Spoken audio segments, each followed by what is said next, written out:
Hello everyone, hope you're doing well. Today we're back on the Updates Winged Lions dev server, and it's time to have a look at the IJN Hayanami.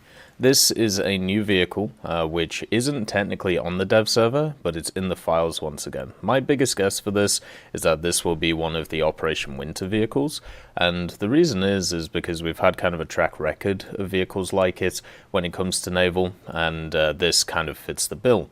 The Hayanami is a Yugamo class destroyer, and we already have the Yugamo in game, so this would come along as a premium variant of it, which would be quite nice to see. It has access to 3 sets of dual-mounted 127mm guns, which have in 3 turrets, so 1 in the front here, and then you have 2 back here. It also has access to a ton of torpedoes, which are really nice. So it gets access to the 16 of them, and it has the 8 torpedo tubes, so it gets the reloaded torpedoes as well, which will be nice for realistic. And when it comes to its AA armament, well, it's not great. You get 3 sets of dual-mounted 25mm. You get 2 in the center here, and then also you get 1 on the front in this quite large caliber turret over here. Then also, at the same time, you have the bridge, and then everything else. This thing doesn't have a ton of armor on it, being a destroyer, especially a Japanese one. The only extra armor it gets is actually on the turrets themselves and this little plates for the 25mm. Unfortunately, these vehicles, unfortunately the destroyers in general don't have a ton of extra armor, and the hull itself only being 60mm means that you're not really going to stop anything. The main advantage of stuff like the Hayanami is the fact that the 127s, even though they don't have the best reload in the world, do pack a punch when they hit, and also the torpedoes themselves are very, very strong. This gets access to the Type 93 torpedoes, and they're able to go 20 kilometers, as you can see, and go pretty quickly. One of the only issues when it comes to these torpedoes is they actually nerfed them a little bit ago. They nerfed them in the way that over distance they lose more speed than they did before. So torpedoes like this, long lancers and stuff like that, got very much affected massively by this nerf, because a lot of their killing power came from the fact of just dropping a ton of torpedoes and then kind of dealing as much damage as possible from range, so you wouldn't actually get damaged in this thing. So that's a bit of an issue with the machine, but it still has, you know, a decent amount of firepower with that, and also the 127s. It's also set at 1000 GE, which seems pretty low for a 4.3 vehicle, but then again it is only a rank 2. It does get access to HETF for the 127s, doesn't get access to any AP, so if you do go up against stuff which has armor, you're kind of out of luck. There's not really much which is going to go on with it.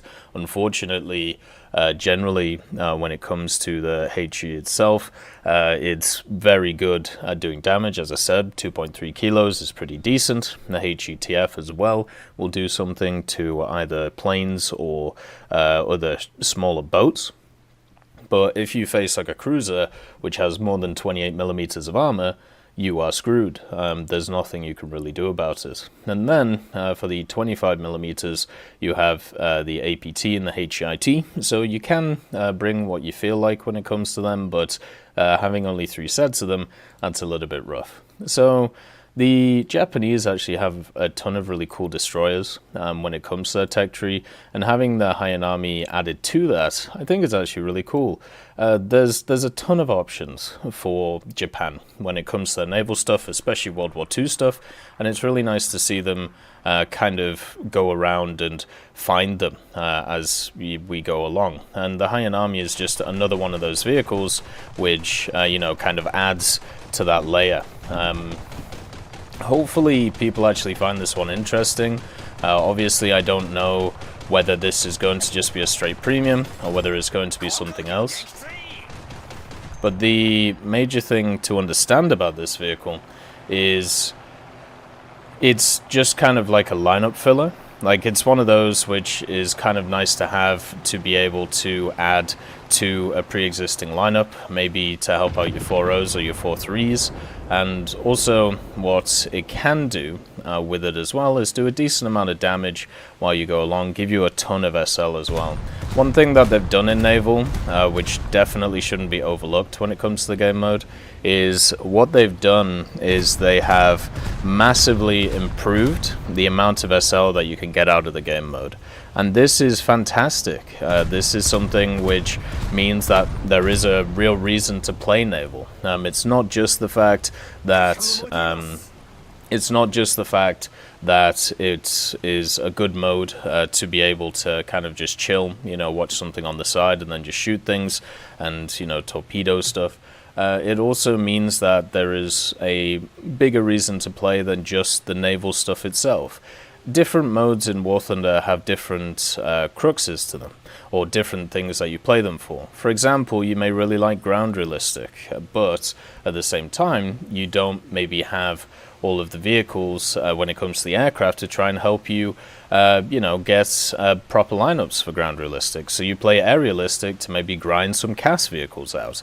And then when it comes to naval, what you can do is you can use it to be able to get yourself some SL to be able to play different parts of the game.